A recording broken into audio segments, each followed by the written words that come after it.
This is the World News at 12 on Voice of the People, 90.3 FM.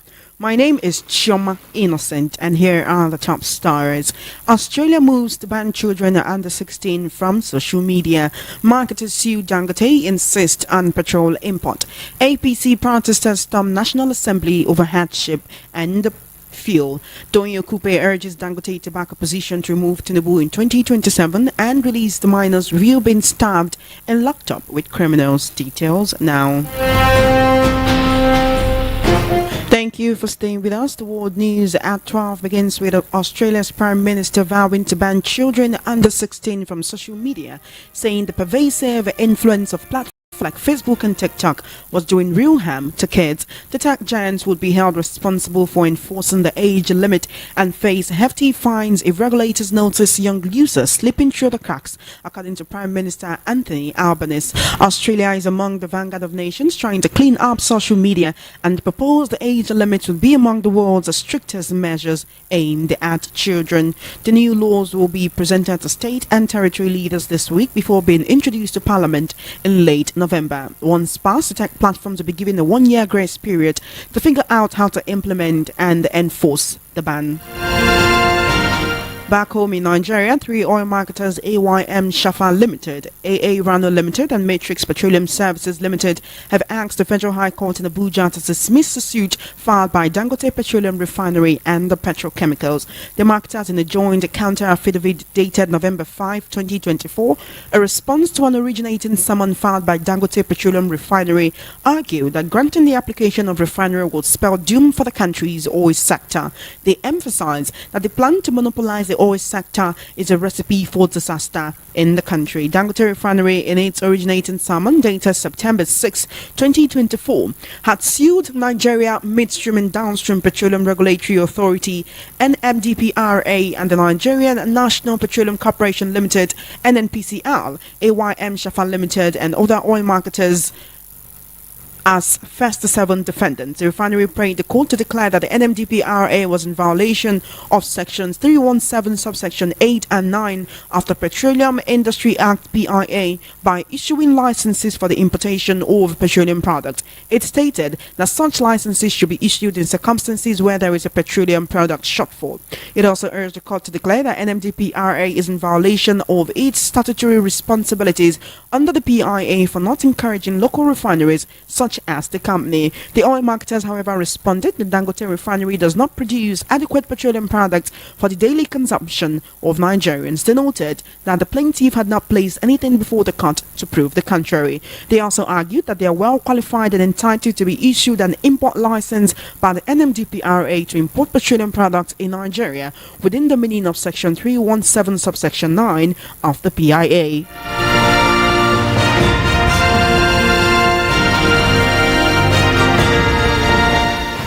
In the meantime, a large crowd of activists flooded Abuja's 3-arm zone yesterday, demanding sweeping reforms in the oil sector. Organized by the APC Solidarity and Development Forum and comprising youth and civil society organizations, the protesters expressed frustration over soaring fuel prices, persistent fuel scarcity, and the intensifying economic hardship affecting Nigerians. Speaking to journalists during the protest held near the National Assembly complex, group leaders Kabir Matazu and Daniel Momo described the ongoing fuel crisis as a reflection of systemic failures within the industry. In the letter addressed to Senate President Godswill Akpabio and Speaker of the House of Reps Tajuddin Abbas, they argued that despite repeated assurances from authorities, shortages and high prices continue to persist, impacting citizens and eroding public trust in the government's management of oil resources. The protesters highlighted the lack of operational local refineries despite a $4 billion government investment as a significant oversight and management failure. They contended that the government's inaction not only undermines the administration's renewed hope agenda, but also underscores the need for a leadership change focused on accountability.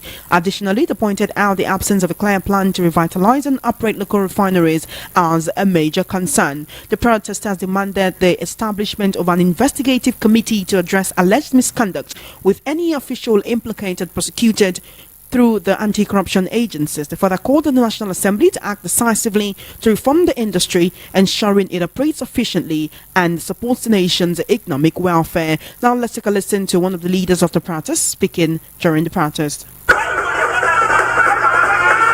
Today, our country is suffering from continuous, unending fuel crisis. This has become a systemic failure in leadership and operational oversight of the NNPC. This crisis not only undermines public confidence, but also adversely affects the reputation of the presidency and the renewed hope agenda of Mr. President. It is evident that Mr. Kyari's tenure has been marked by negligence and inability to implement effective solutions to ensure that the oil sector is revitalized and the oil sector move forward. We must all know that there is no accountability in NNPC. The NNPC has continued to operate with opacity. The federal government $4 billion investment in the Port Harcourt, Kaduna and Wari refineries has yielded no functional refinery to date. This mismanagement raises serious questions about the stewardship of resources entrusted under the care of Mr. Kyari. The failure to operationalize this vital asset despite substantial investment is unacceptable, and we demand accountability. In light of this, we hereby demand. Firstly, we demand the sack of Kyari. Failure to sack Kyari will not leave the street. We will continue to protest, and our chapters across the 36 states of the Federation will take up and continue to protest against this inept and incompetent leadership.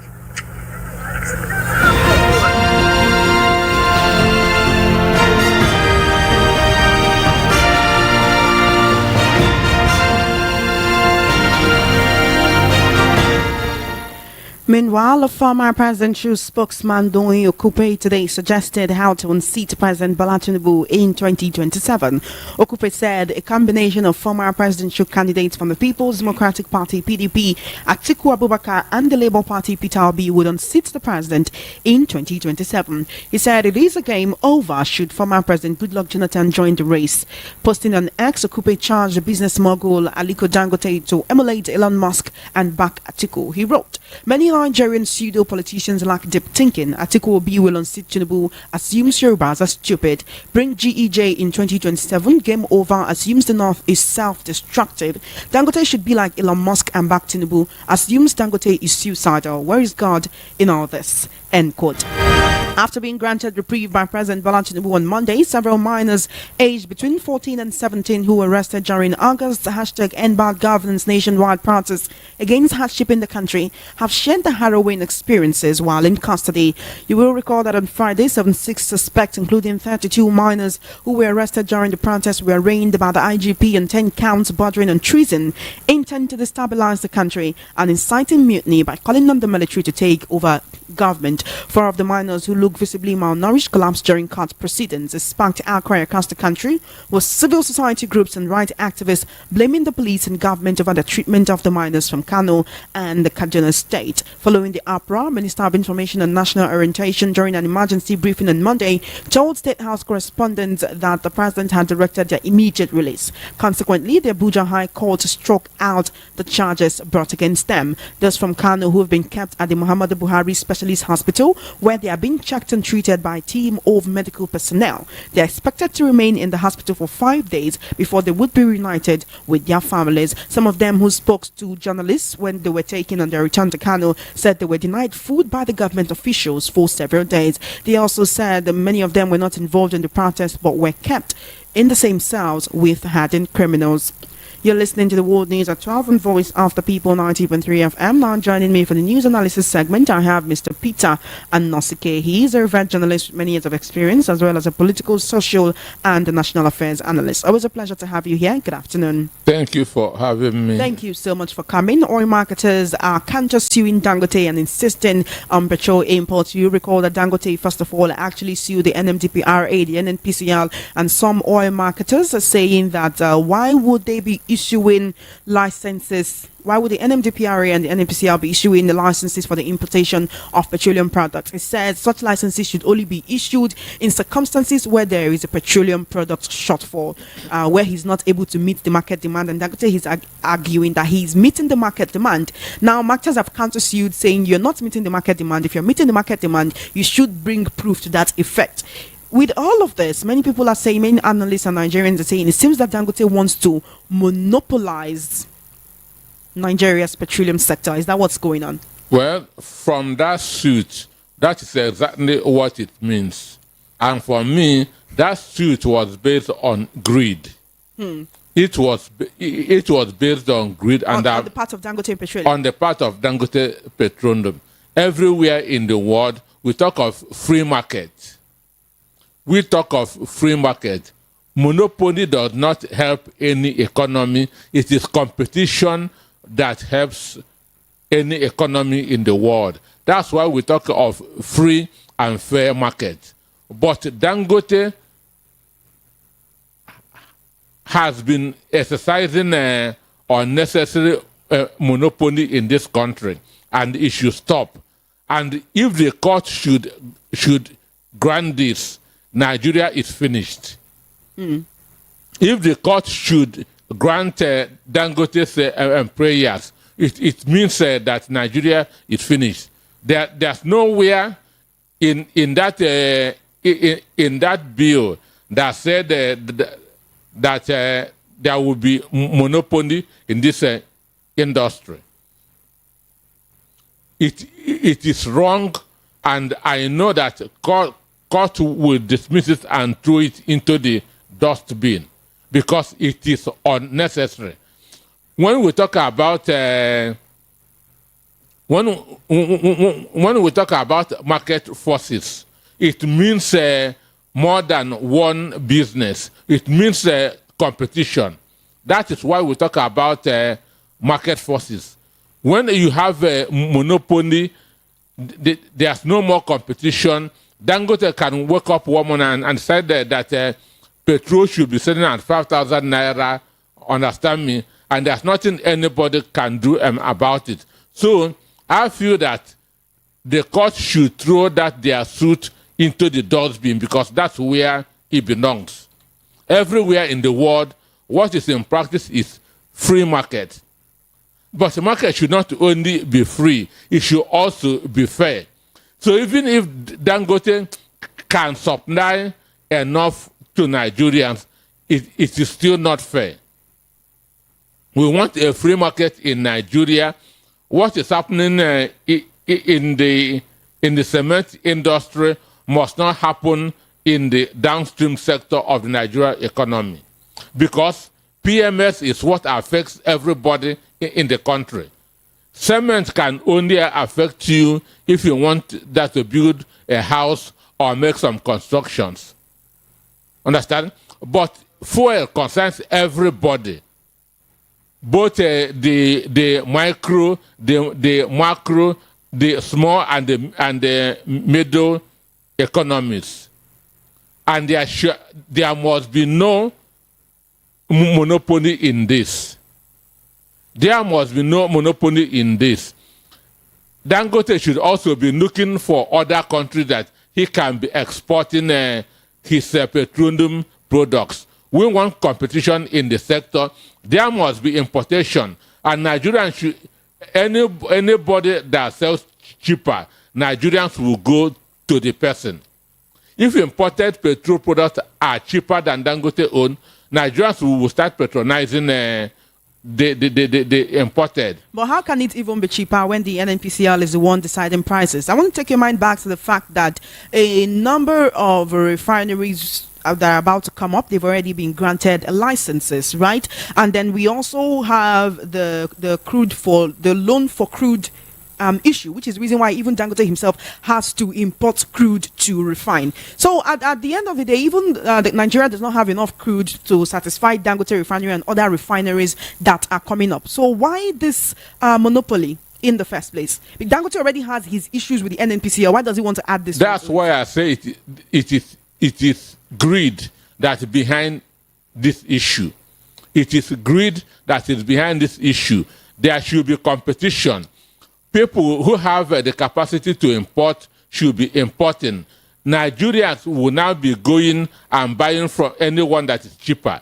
If Dangote product is cheaper, Nigerians will go and patronize them. If the imported ones are cheaper, Nigerians should go and patronize the imported one. Because price is it's a sensitive issue in the market. There must be no monopoly, so courts should throw that paper into the dustbin because that's where it belongs. There must be no monopoly in the downstream sector. Dangote and the oil marketers are still having issues. The Ipman has said they've gone to Dangote refinery trying to lift the product and they could not get the product, while Dangote is saying that the oil marketers did not come to them. Would you say it is because of this suit and the fact that many of these oil marketers are fighting to have licenses to import petrol? That's the reason why Dangote refinery has refused to sell petrol to them? Well, it cannot be because of this suit, because the court has not taken decision yet on it. The court has not taken any decision on it. But this Ipman said that they paid about 4 billion into the NNPCL account. Then Dangote Refinery is saying that they have not gotten any money from NNPCL. So they want to buy from Dangote Petroleum, but they are paying the money to NNPCL. Because Dangote said that it is only NNPCL that should direct them on what to do. But we know that NNPCL does not own Dangote. So there has been hide and seek in this business because all of them wanted to profiteer from the suffering Nigerian masses. But it will become worse if there should be monopoly in this industry, which must not be. That's why I'm calling on the court to throw that paper away. There should be competition. Nigerians should buy from anybody that is selling at affordable price. That's my take. All right, then let's talk about an APC support group coming together to actually protest against Mele Kyari and the NNPCL. You listen to the insert that was played, and from the person speaking, you can tell that person is from the north due to their accent. So issues of, it's some people just trying to discredit the NNPCL and Mele Kyari does not arise at this moment. I want to read out some of the wordings from the placard that these protesters were carrying about during the protest. And some of those placards said, enough of Kyari and his enablers. Mele Kyari have desecrated the NNPC. This one says, NNPC failed to remit a single kobo to the Federation in the last 1 year. And we have others just like that. These people they're really complaining. But others are saying that the protesters are not serious. Who is Mele Kyari to the presidency? When the head is corrupt, you cannot expect anything good from its subordinates. Is that what is happening at this moment? Well, since the president is still the Minister of Petroleum. Well, for me, the person to be held responsible for this is the president, because he is the Minister of Petroleum. He is the Minister of Petroleum, and Mele Kyari is reporting to him. So if the president feels that Mele Kyari is not doing well, and we know that he is not doing well, because on 7 occasions he has promised Nigerians that Port Harcourt refinery will begin to work. He promised 7 times and he failed 7 times. So why should Tinubu still retain such a person in office?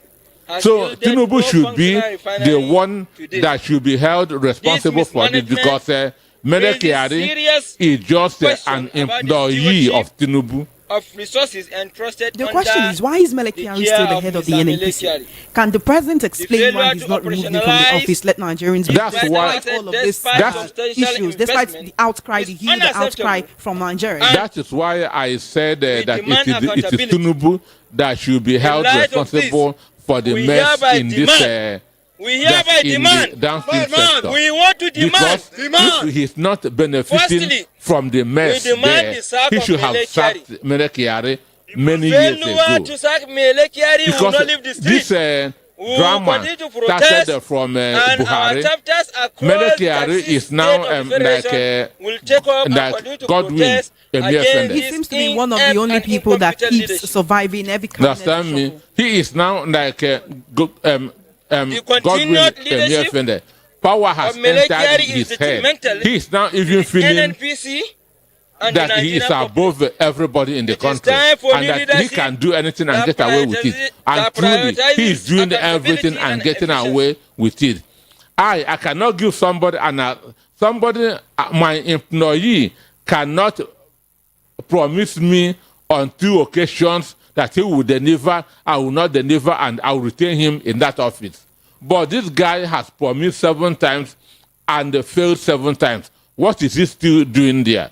My only take is that he is doing what the cabals want. If not, they will have sacked him long time ago. So this protest was organized by the APC Solidarity and Development Forum, comprising youth and civil society organizations. But the Director General of the Confederation of APC Support Groups has come out to say that threats and calls for the removal of NNPC CEO Melchiari is driven by what he called monopolistic interest and could worsen the already terrible fuel crisis in the country. He's saying that any individual coming together to undermine the achievement of Melchiari in the oil sector. Melchiari has no single achievement. Melchiari is a disaster to NNPC and to Nigerians in general, because right now fuel is not affordable to every household in the country. So what are his achievements? Port Harcourt refinery, upon all the billions that are being pumped there on a yearly basis, has not refined a single liter of fuel. Warri refinery, the same thing. Kaduna refinery, the same thing. What is the achievement of him? So these are sycophants who can just be saying anything. What has Melchiari achieved in NNPC? Last year, there was a report that 200 billion naira was used for maintenance in NNPC between 2021 and 2022. And that 127 billion was used for salary. For refineries that are not... For refinery that's not refining. And you paid 127 billion. Which means you are paying people for not doing anything. And what is the workforce of NNPC that you are paying 127 billion? We don't even know. So what is his achievement? What has he achieved? Should we now target Dangote refinery as his achievement? So for me, if what he is doing is not benefiting the powers that be, they would have sacked him long time ago. Because even the 157 people that were burnt to death in Jigawa State, when they went to scoop fuel, is because fuel is not affordable. If fuel is affordable, there's no way any Nigerian can go and begin to scoop fuel that fell from a tanker, knowing how dangerous it is. So it is because fuel has become gold in Nigeria. That was why people went to scoop it. And 157 were burnt to death. If it's in the same country, the Melchiari should have resigned immediately. If it is in the same country, Melchiari would have resigned. Do you know what it means? 157 Nigerians burnt to death because they want to scoop fuel because they cannot afford it. So for me, Melchiari has no single achievement in NNPC. While we're talking about this and just thinking aloud, right? How come anytime a protest is organized by pro-APC group, it's never hijacked by hoodlums, and even if the police are not about for protection, it's never hijacked by hoodlums, and you never see cases of the police firing tear gas or any issue of harassment? Even at this point where they are speaking against someone who we could more or less say has backing of the presidency. Every Nigerian, 99.9% of Nigerians believe that Medicare is not doing well. 99.9% of Nigerians can no longer afford fuel. Understand? To fill a tank in Nigeria today, you need over 50,000 naira to fill your tank. Understand? So who will go and hijack this kind of a protest? Because it is affecting everybody. It is affecting everybody. If it's a protest against minimum wage, some people can say we are not civil servants. Minimum wage does not apply to us. But the fuel is like hunger. It is a unifier. It affects everybody. It affects everybody. And again, it is being organized by the ruling party, not the party in the opposition. Okay. Because of our time, let's quickly talk about Doyin Okupe more or less urging Dangote to back the opposition to remove Tinubu in 2027. But I want to read out again what he said, right? So that we don't get it wrong. Many Nigerian pseudo-politicians lack deep thinking. Atiku/Obi will unseat Tinubu. Then he goes ahead to say, assumes Yorubas are stupid. Bring GEJ in 2027, game over. Assumes the North is self-destructive. Dangote should be like Elon Musk and back Tinubu. Assumes Dangote is suicidal. Where is God in all this? End quote. That was what he posted on X, formerly called Twitter. So I want to be sure we're not taking him out of context, right? But when you say something like, oh, and Atiku Abubakar and Peter Obi coming together with Elon Musk, with Dangote's support, is enough to unseat the president in 2027. Many Nigerians have said... Well, Dangote, and on Musk is a businessman. Yesterday alone, Elon Musk made $13 billion. Because immediately Donald Trump was announced as the president-elect, stock market went up by 1,000%. And Elon Musk's shares increased. So it is a gamble that he made, and it is a risk that Elon Musk took and won. He made $13 billion within 12 hours yesterday. But Dangote is not a politician. Dangote can, right from time, they have been trying to lure him into politics, and he has been saying no.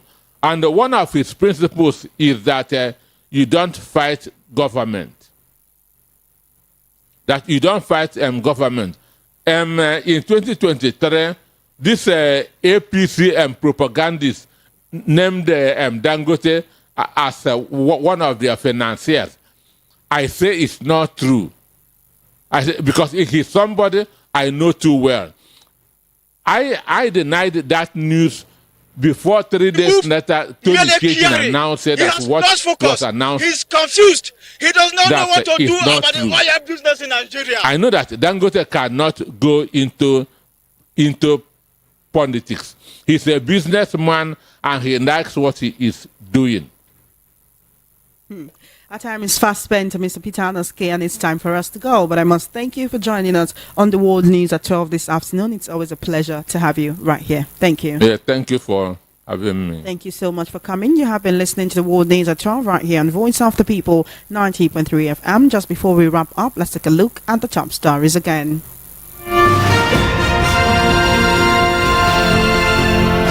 You heard that Australia has moved to ban children under 16 from social media. Marketers sue Dangote insist on petrol import. APC protesters storm National Assembly over hardship.